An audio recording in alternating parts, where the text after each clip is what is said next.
Have you ever wondered if buying a cheap used CNC machine is worth it? Today I took the gamble. I'm about to go from ashy to classy. And bought this broken CNC machine to see if I can fix it. Did I waste my money? Let's find out. This is a 1996 Fidal 4020 vertical machining center. My goal with this machine is not to do a nuts and bolts breakdown all the way to the frame and build it all the way back up. It's actually just to get it running, clean it up as best as I can, and see if it'll hold tolerance and make good parts for me. The person that I bought it from said that it held great tolerance when they had it, and it was nice and smooth and there was no problems with it. But this machine, as you can see, is in a total state of disarray. It needs completely cleaned. It's filthy. The way covers are taken off for some reason. The head cover's taken off. There's 2 boards missing in the back, and this is control boards.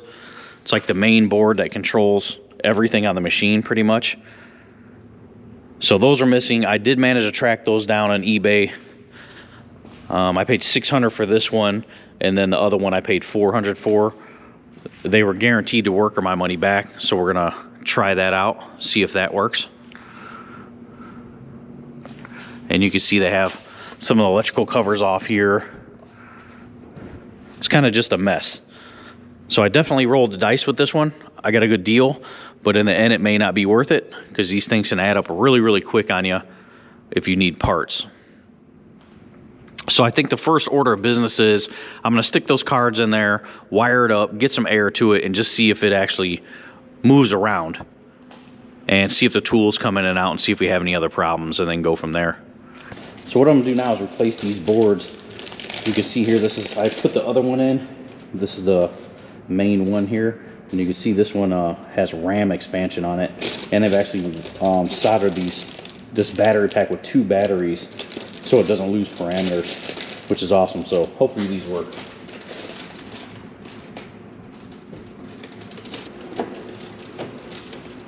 So there we go, that's all installed. Shouldn't need anything else. There was nothing else missing in here. I've got it wired up. Let me get some air ran to it, and let's turn it on and see what happens.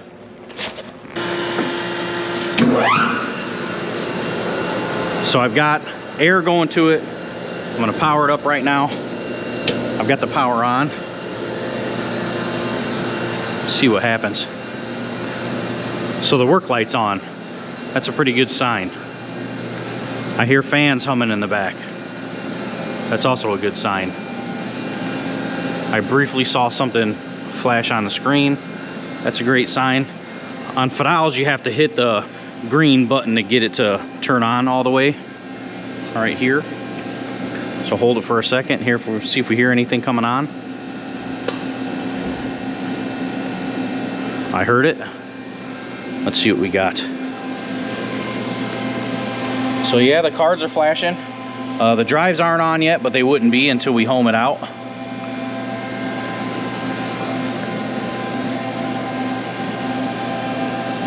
And don't be mistaken, I'm not a CNC mechanic by any means. So I've worked on a couple of these with help from people, but other than that, I kind of just find my way through it. So here we go. We got the jog axis to home position, and then to hit the CS command. I'm gonna say this way covers off, but this table's in the middle. I can see that one is on the line there, and this one's on the line. So I'm just gonna say that's good. Let's do a cold start. 1.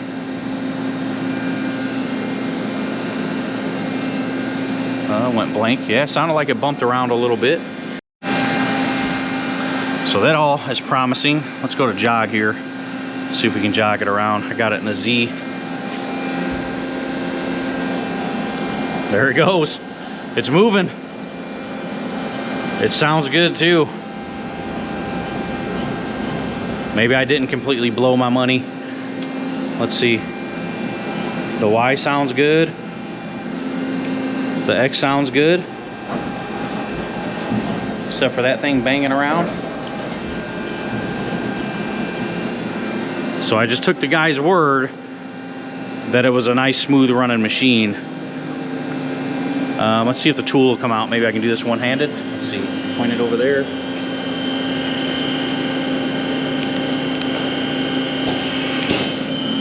It was definitely hesitant. It took a minute.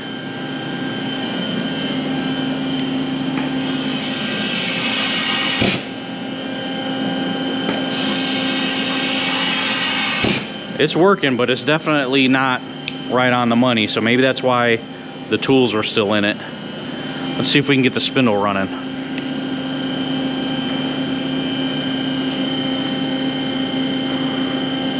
MDI. Let's see. M3 speed 500. Fingers crossed. Enter.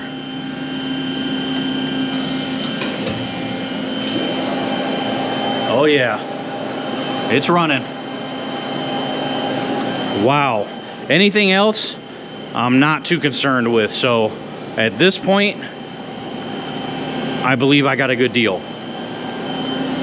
Even if the spindle needs replaced, that's like $3,200 and it's a cartridge that goes right up in there. So as long as the ways sounded good, that's kind of what I was worried about. Now I haven't tested corner to corner to see the tolerance of the table, but the parts I do machine aren't that critical. Maybe as long as they are 2 thou tolerance, I'm good. So at this point, I'm hopeful. Let's see, speed 3,000, that should kick it into high gear. Those belts up there should switch over. They did. Oh yeah, nice. So M5, this may be a score. And it also has cow motion up here that I noticed. Here's all the commands and this back here, so you can stick a USB in there and pull your programs out. I don't know if that works, but it's in there. So I don't want to do a tool change. Let me try to turn the tool turret first. Nothing. Okay, tool turret clockwise. Going to jog. Slide hold. Hit manual. Okay, jog. Manual. Tool turret. Nothing. Oh, automatic tool changer turret failure. So that's not good. So I may have a bad servo in there, maybe a connection in there. I guess let me tear into that and see what we see in there. Let me get this cover pulled off here and see if we see anything obvious underneath there.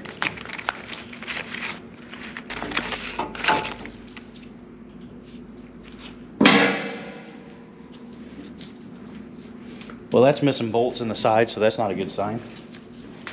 Feels like there's one bolt holding this on. Yep.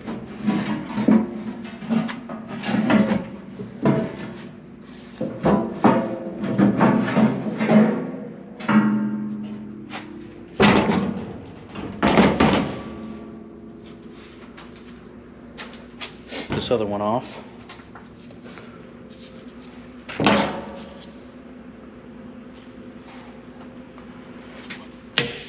Taken one of these off before. It's a huge pain the way it's in there. It's like wedged in there underneath this bracket right here.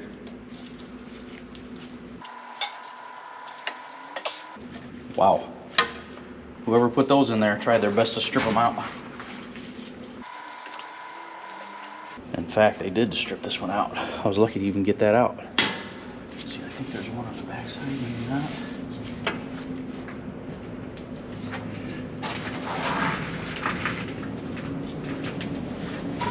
Yeah, there's actually two, but they're already missing. So someone's definitely been in here.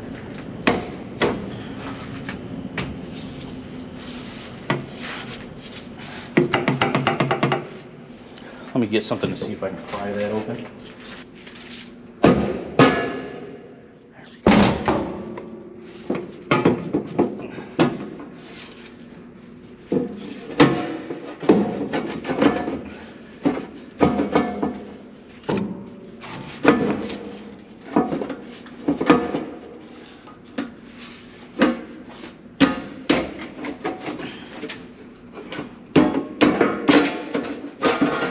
There we go. What a pain. Okay. Well, that motor looks brand new in there.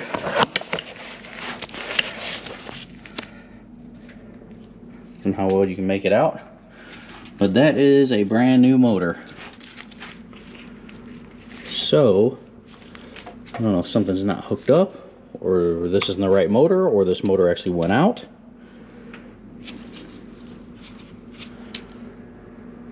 Now I got to do some digging and testing. Okay, so in K11 and K12, let's see, 14, 13, 11, 12. So on K11 and K12, there is no breakers at all. There's no relays in them at all? No, there's no relays in there at all. That may be the problem, right? Oh, that's a big problem, because then you need those relays to turn that turret around. Wow. So yeah, I'd say that's the problem, right? Yeah. You need something. K11 and K12 is for the turret. That's how we go forward and reverse. So if I take K13 and 14 and put them in 11 and 12, it should turn, right? Yeah. If those work. So you want to take K13 and put it in K11. Okay. And then K14 goes into K12. Let's see how the turns. K13 and 11. All right. Yeah, because remember, we've got the black relays are less sensitive than the green or yellow ones. Okay. Okay, so those are in there. All right. Let's power it back on and see what happens. Yeah, I should have checked that to begin with, huh? All right, so let's flip it back on. See if changing those around worked.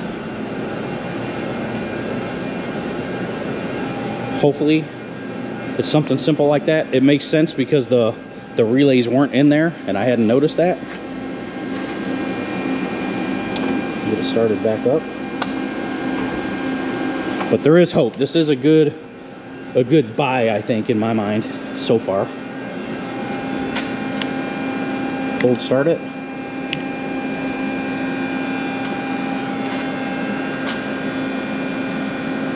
All right, let's see what happens. Turret clockwise. Yep, there she goes. Wow. Counterclockwise. So when I hit it clockwise, it goes clockwise, but when I hit it counterclockwise, it still goes clockwise. So that could just be the relays or something in there. I don't know if when it does a tool change, if these do go back and forth. It may just go in one direction, so that may not matter. But yes, it works. Yes, I didn't waste my money. Now cleaning it, that's a different story. So I think what I'll do is order those parts, put those covers back on. Maybe I won't put those covers back on. Maybe I'll just order the parts, take it over there, and start cleaning it. See how clean we can get it.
Got it over here by the door. What I got to do is clean all these chips out of here.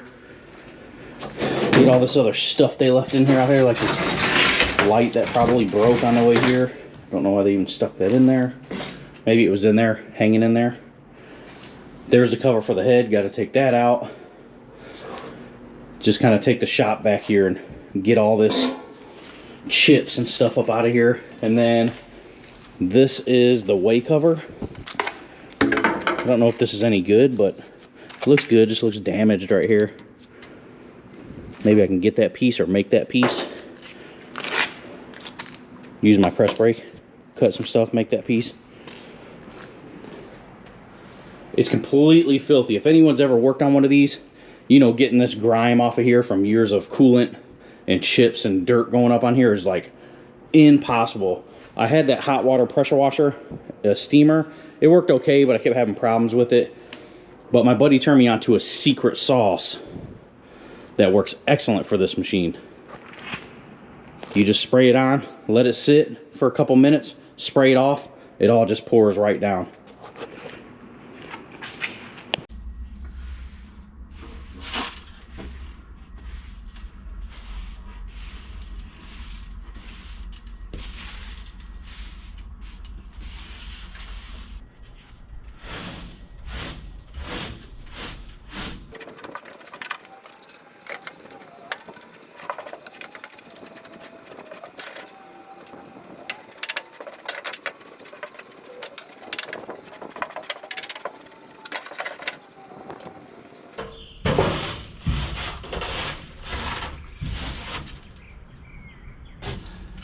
I don't know how people let their machines get this dirty to begin with. It's mind-blowing. My machines never look like this when I'm running them. Maybe one project I might let it sit for a day, and then it gets to me and I start cleaning the chips out and trying to wash it off. I'm gonna try to get this makeshift dry erase board off of here. This completely drives me nuts when people do this. Why would you put something like this on a nice machine and just ruin the finish of the machine? It drives me insane. Or people write on it with markers. This never makes any sense to me. It drives me nuts. And look at it. It just completely ruins the finish of the machine. But I have my secret sauce that may get this all the way off.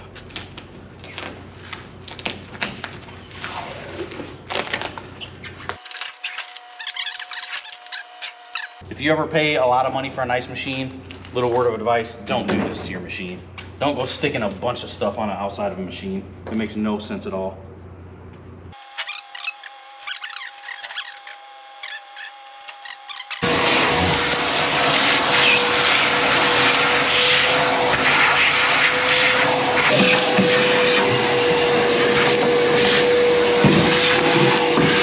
All right, you guys ready for a little secret sauce action? This stuff is amazing. So what you do is just spray some on. Let's say this area here. Just do like this quarter here so we can see the difference.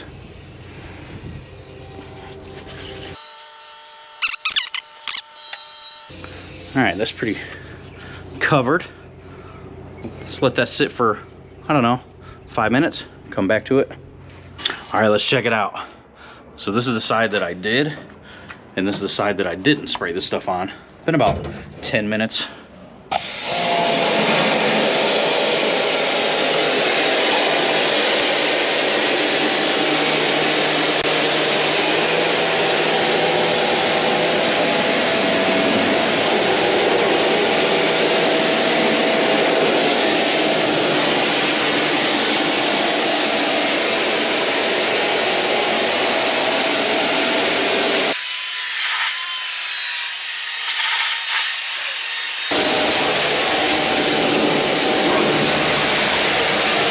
So here's the side that I didn't spray anything on.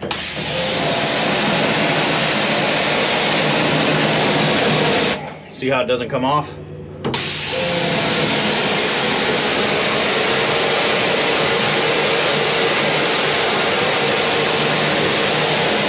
See how that stuff's not coming off? Now look at the side that I did spray that stuff on, the secret sauce.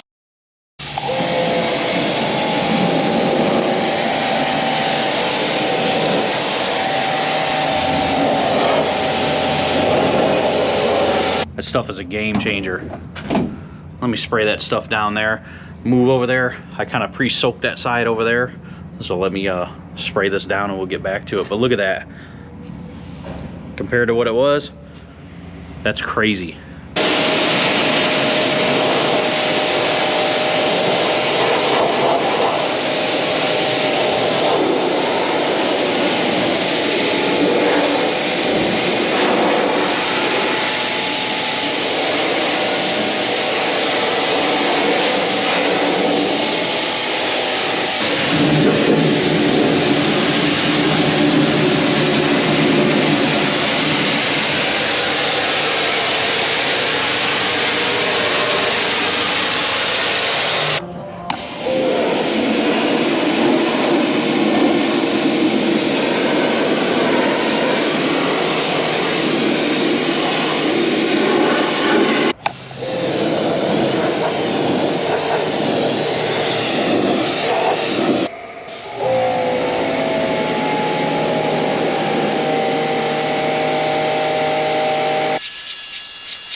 So there it is, all cleaned up. I think it did a bang up job. It's kind of dark right here. You might not be able to see it very well, but compared to how it was when I first picked it up and brought it over here, it's night and day.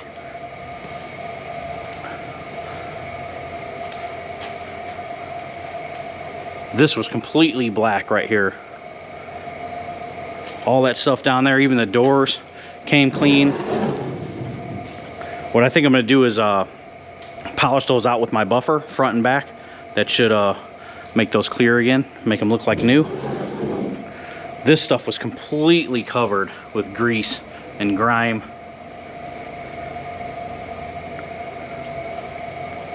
All the parts out here came pretty clean.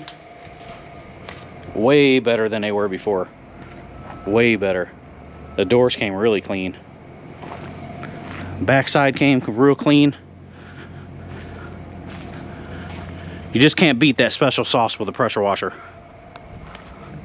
So now what I'm gonna do is get it pulled in, let it dry for the night, start putting the pieces back on it. I'm still waiting on the part to fix the tool turret. And then, like I said, I might get in here and polish these out with my buffer to get them nice and clean. And I have to spray some oil on the table for the night so it doesn't rust. So I got the machine back over here in its place. It doesn't even look like the same machine. I still have to polish out the 2 pieces of Lexan and put all the covers back on. And before I did that, I wanted to make sure that I didn't have any problems, because I got the relays in for the tool changer and I put those in, and there's another problem. So it makes sense why some of the relays were missing in the back. They took them out for another machine. But I think that the servo motor that pulls the tool turret in is bad, because I got those 2 relays in there. It actually popped a breaker once when I tried to move it, and now it just doesn't move at all. I can get the tool turret to move around, no problem. And it actually goes both directions now. So that's awesome. That works great. But there's a servo motor in the back that sticks down in there that moves this whole carriage in when you try to do a tool change. And if you see here, when I try to do a tool change, let's see, M6 tool, let's just say 5, enter. So it orients, but it won't move in or out in a place, so I get a fault. And you'll see it takes a second here, so I get a fault.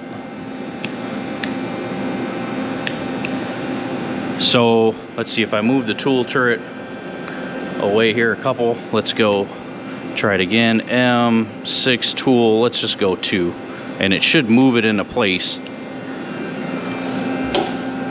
So you see, I'm getting the tool turret to move to the spot it needs to be, and then that servo motor in the back that moves it is doing absolutely nothing, but it's airing out. So the only way I could test it is to take the wire from there and put it up there, but it's not long enough.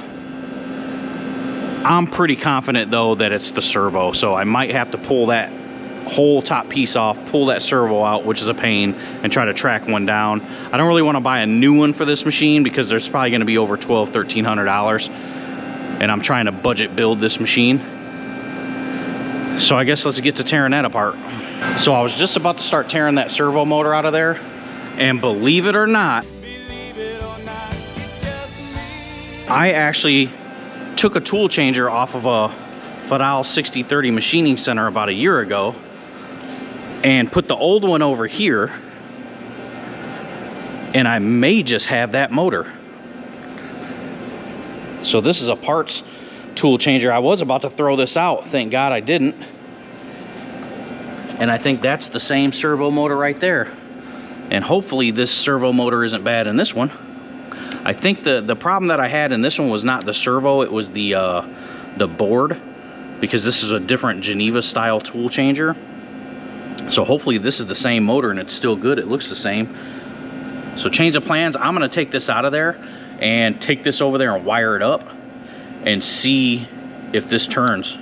Save me a lot of time and hassle and money if this works.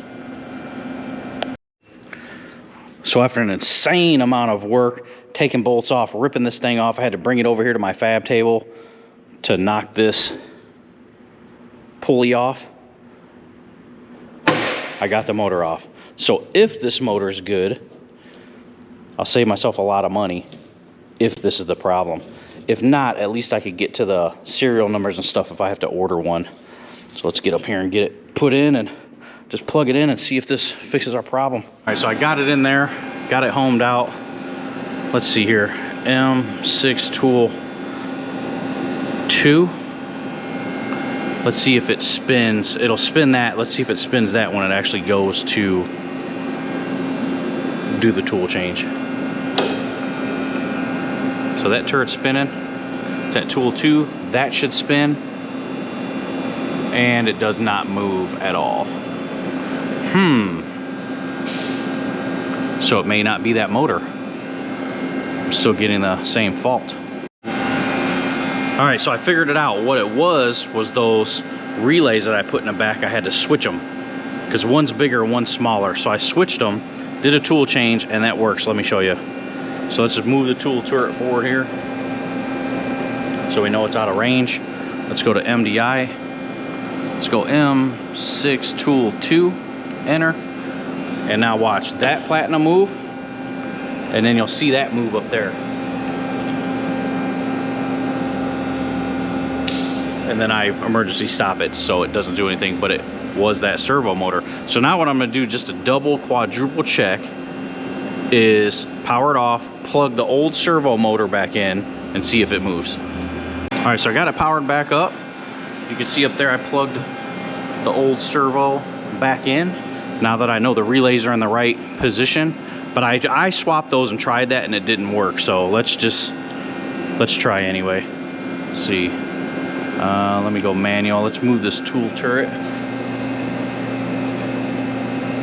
so I know it's out of position. So it gives us a good cycle. And then let's go here. M6 tool 2.